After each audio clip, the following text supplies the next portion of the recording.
So it's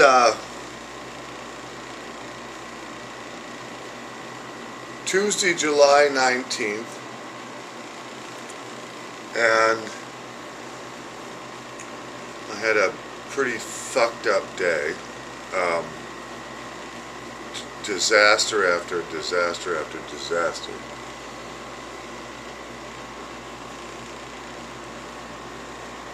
But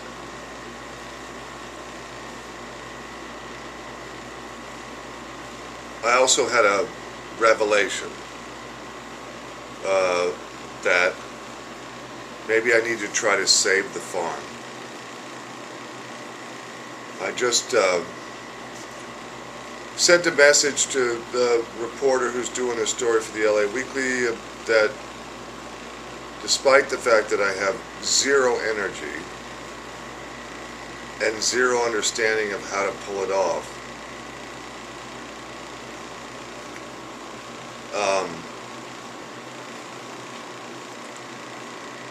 taking everything into consideration about how I'm gonna feel when I have to walk away from this place,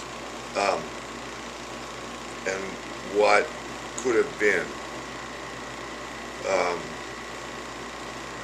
I think I gotta try.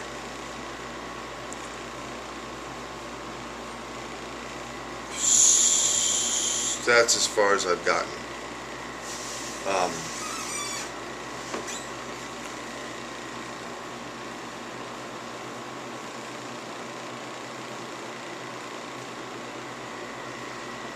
So, I don't know. I don't know where to go. I don't know how to do it.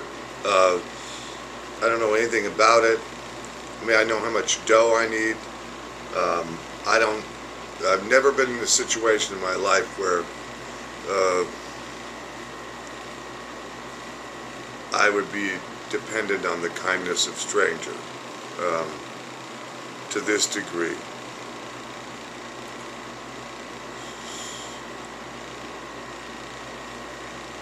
But I had the thought, and as an artist, when I have the thought, I've learned over the years that when I make art, when I make a painting, I see it before I make it. And I've learned to trust that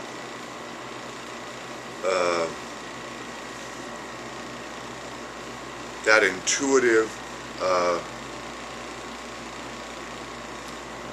I saw a painting just the other day. Let's see, what is it? Tuesday? Yeah, yesterday. In the morning, I saw a painting that I needed to paint. So I went and bought the supplies. Yesterday I tried to figure out the way to keep it the most inexpensive that I could. It cost me $23 in supplies, and I'll make the painting. Part of the day before yesterday, I decided that my summer project is going to be to put all my work over the last 35 years online and let it circulate through Google and Google Images. Be a good summer project to do it. It sort of usurps the need to do a website.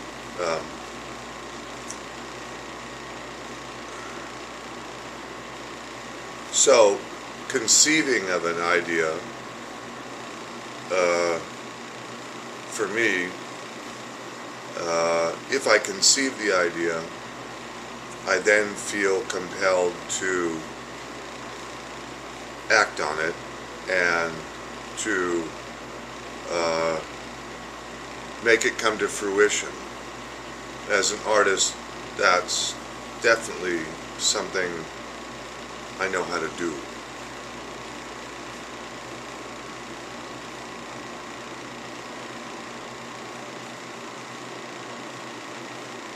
So we're going to see. I got till November 23rd before I have to at the earliest before I have to exit here.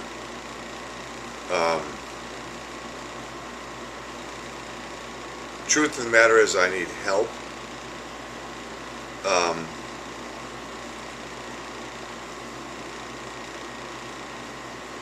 Not even sure how to enlist help in some way. I'm kind of thinking on some level that people they're just suffering burnout from this. I was thinking earlier, for me, this has been a depression. No question about it. This is not a recession. This is not an economic recession. This is the depression. For people like me, this is the depression, kids.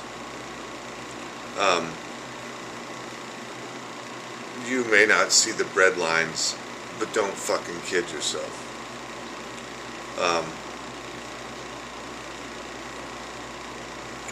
So,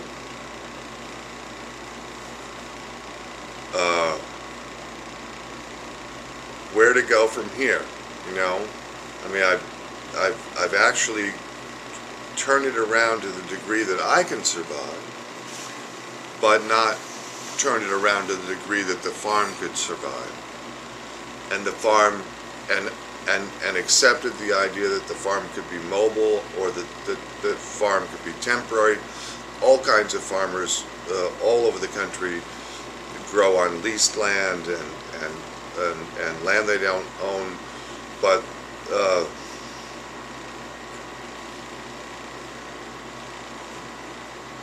again, I have to address the idea of what it's going to feel like to walk down my steps for the last time. And I think I'm kidding myself if I think that's going to be easy. I have a backup plan, to go right across the street and try to do my fall planting starting in September.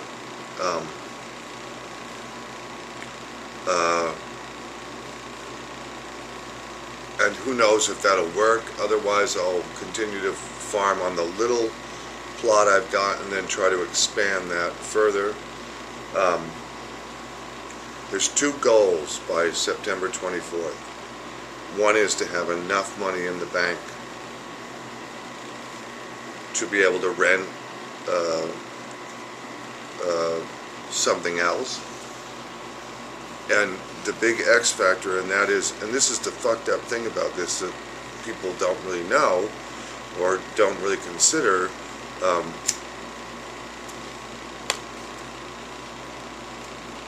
if the foreclosures on my credit report, along with all the other shit that's taken me down, who's going to rent to you? I mean, this is one of these catch-22s of the issue of credit reports and the documentation of your finances and all this crap. If you go through the ringer, and everyone is going to qualify you on the level of whether you're capable or able, what do you do? If you're only semi-capable, if you're only semi-able, or you've just recovered from being incapable, you're fucked. This is one thing that this is a big, big gap in what's going on right now. If you are lucky enough, like someone like me, to be on the road to recovering. Look, my pickles just got into fucking Whole Foods, yeah? So, it's onwards and upwards. But not if everyone's going to hold me accountable to the disaster that lay before, yeah? And the fact is that every single aspect of how this country works at this point is with credit checks and credit cards and bank accounts and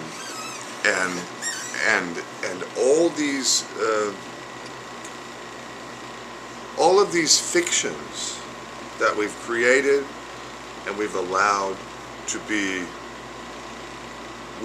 ourselves to be beholden to. That's your fucking credit report. It's no more real than anything. I mean, come on. That's just a construct. And if you believe it's anything more than that, you're full of shit. There are different cultures in this world to this day, right now, in 2011, right now, July 19th, where in the Islamic world, you can't lend money to people and collect interest off it. It's taboo. If you were in Japan and we had this mortgage crisis and the financial crisis that we had, banks are obligated to negotiate with their mortgage holders. Banks lose face themselves, bankers, if they don't try to figure out a way of making things work.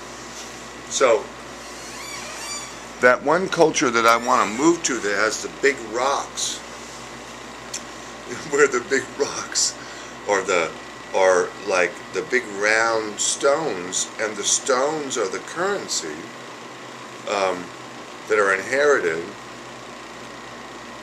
I mean, come on, kids. So, but the fact of the matter is that I live here. I have to deal with this crap. I try to figure out every angle I can to get around it. But, and you know,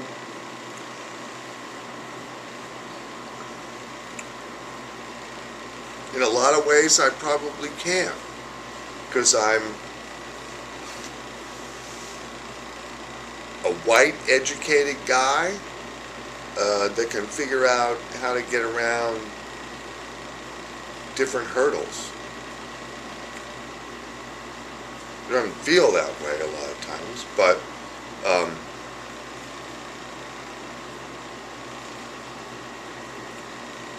what if you're not? What about everybody else?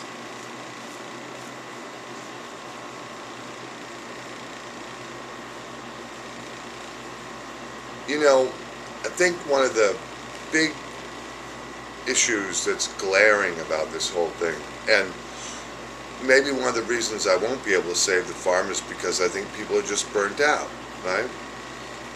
On the other hand, that's an issue in and to itself. Like, this idea of media fatigue or dealing too much with stuff is on a level that people can't handle because their lives are so complicated anyway. And they're done with it, like the tsunami, or like, you know, radiation. That still be, you know, that's the great thing about all of that kind of stuff with the tsunami. Like the radiation doesn't stop because you're bored. The radiation doesn't stop because you're maxed out.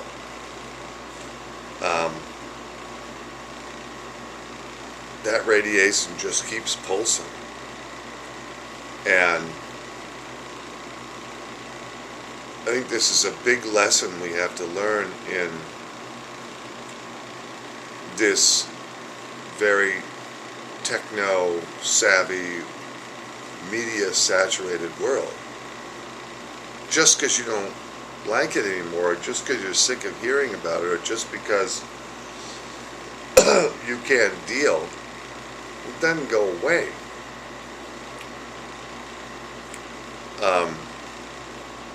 How do you reconcile that? That's a challenge. Yeah. So anyway, back to being attacked by the grizzly bear. By the way, I watched that movie again the other day because I watched part of it because I'm trying to get some ideas for how we'll put this thing together.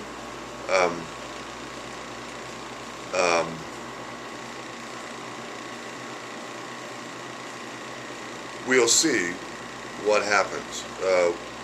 I think we already had an idea. We already know that we're going to put the documentary on Kickstarter and try to generate money for that. I'm going to see if Kickstarter will let me put the Saving the Farm as a project on their website. And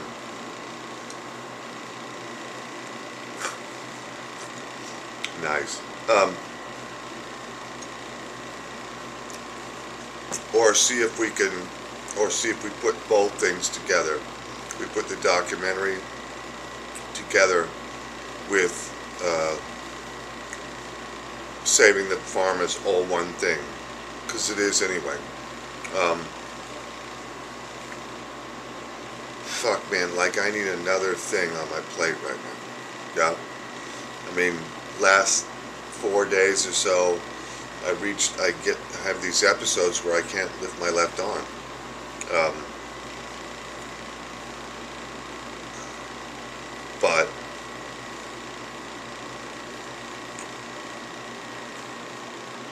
But it's worth a shot, so we're gonna try it,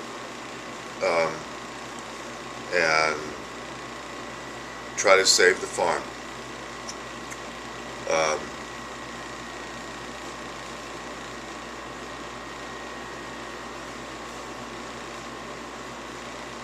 So the next several days will be trying to figure out how I even go about thinking about that.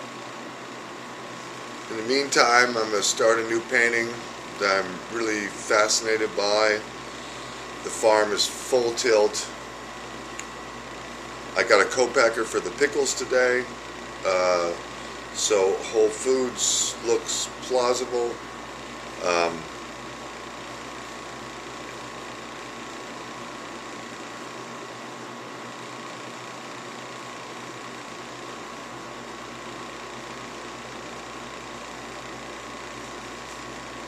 We'll see where we go. Yeah. Ciao, kids.